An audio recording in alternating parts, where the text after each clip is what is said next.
Hello, everyone, and welcome to the Course of World History. I am Mr. Samuelson, your host for this show on the South American revolutions. Today, we're going to be digging into kind of two different revolutions that merge into one to create South American independence. Well, Brazil happened to, and there's some, you know what? I'm going to tell part of the story. All right, our essential question: how did South American nations gain their independence, except for the couple that didn't? Okay, the story is tied into nationalist revolts. In the early 1800s, most of South America remained a colonial possession of Spain. There was Brazil and a couple of others that weren't, but we're going to focus on the Spanish possessions, which did encompass most of South America. Um, in these possessions, Spain had imposed a really strict social hierarchy that kept the middle class Creoles out of the top government jobs. And the middle class didn't like that. They didn't like the idea that there was a ceiling that they couldn't go above, any, no matter what their merit, no matter what their skills. And the Creoles wanted to be able to rise all the way. Talent always wants to rise to the top. And once the American Revolution happens and the American middle class is able to overthrow their leadership and take over and create their own nation, well, South American leaders want the same thing. So throughout the early 1800s, Creoles really start to attack the right of just peninsulares, just those who were native to the Iberian Peninsula, just those who held their position directly because of the king.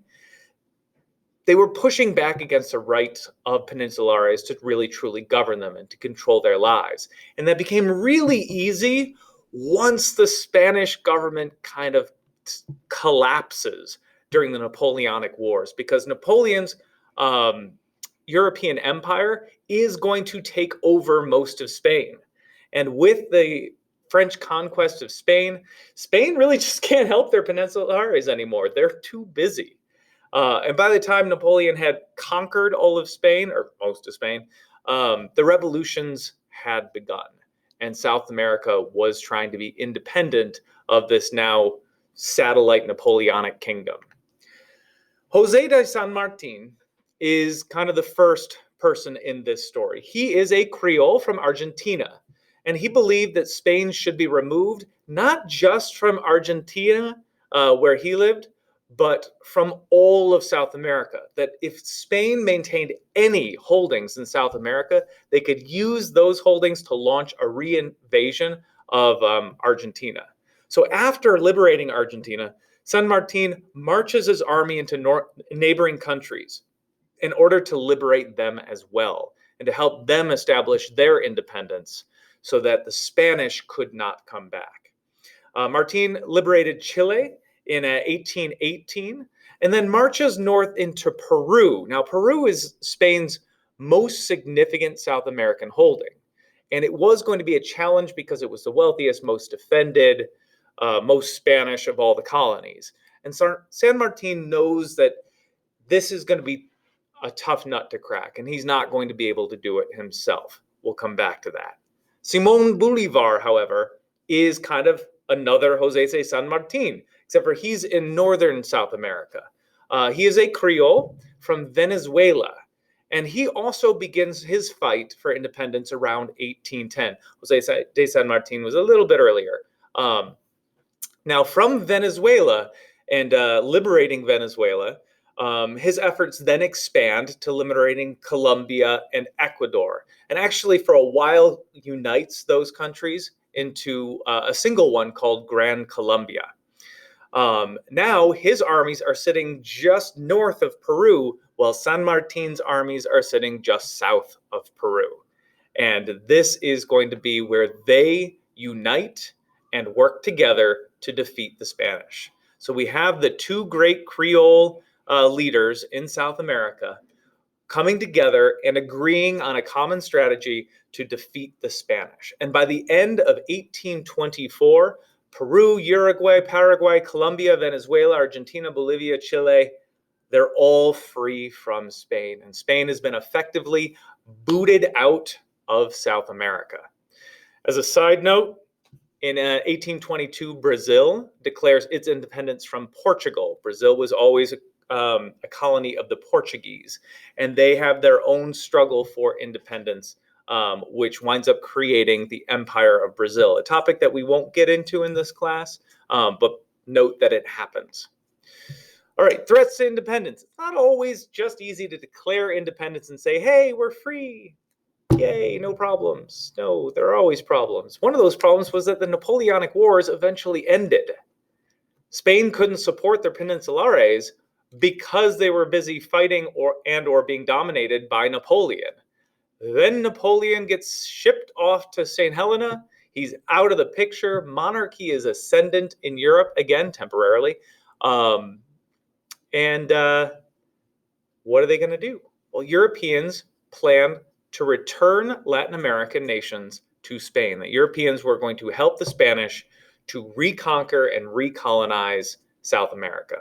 The problem here is the British and the Americans, who had established some trading relationships with the South American countries and were benefiting from this trade. And Britain started to send out some feelers to America, and they were like, hey, we could work together. We could help them stay free. And America was like, sure, you work together, and we're just going to do this all by ourselves and get the credit. And they issued something called the Monroe Doctrine. President James Monroe simply said Europeans were banned from creating any new colonies in the Americas. Now, the United States is not powerful enough at this time to dictate anything to Europe. We're free, but we don't have that kind of power. But the reality was Britain still didn't want Europe to recolonize South America. They were benefiting from these arrangements. And in the end, it is the threat of the British Navy, not what James Monroe says, that does actually keep Europe from crossing the Atlantic again. There is no navy that can challenge Britain. Everybody's afraid to do so. Invading South America is going to be a major naval operation. If Britain says no, it's not going to happen. And that is how South America got to remain free and independent, and look to their own for leadership. So the rule of the Caudillos. Unlike in North America, the Spanish colonies had no experience with self-government. In North America, the 13 original English colonies, they were kind of the benefactors of benign neglect. The British just kind of left them to govern themselves for most of colonial history. They got a lot of practice with democratic government and making their own decisions and figuring out how to do things. Not so much in South America. They were under this authoritarian system their whole existence. And so they tended to look toward more authoritarian leaders. It was what they were accustomed to. So they rely on strong military leaders, these caudillos, to maintain their nations. And some of them do very good. Some of them turn out to be pretty good leaders. Some of them less so. All of them with a little flair for the authoritarian. So many nations passed overall leadership between caudillos based upon their skill or popularity. Though once in office, these caudillos did have absolute power until somebody decided to take it away from them. Coups were very common within these South American governments, where somebody would be in charge until they were assassinated or they were captured and exiled and replaced by the next caudillo. So not a lot of stability, but we do now have an independent South America. And many of them keep up some of the trappings of democracy as well, some of them less so. All right, that was our lesson for today. I do hope you learned something, and I will catch you next time. Farewell.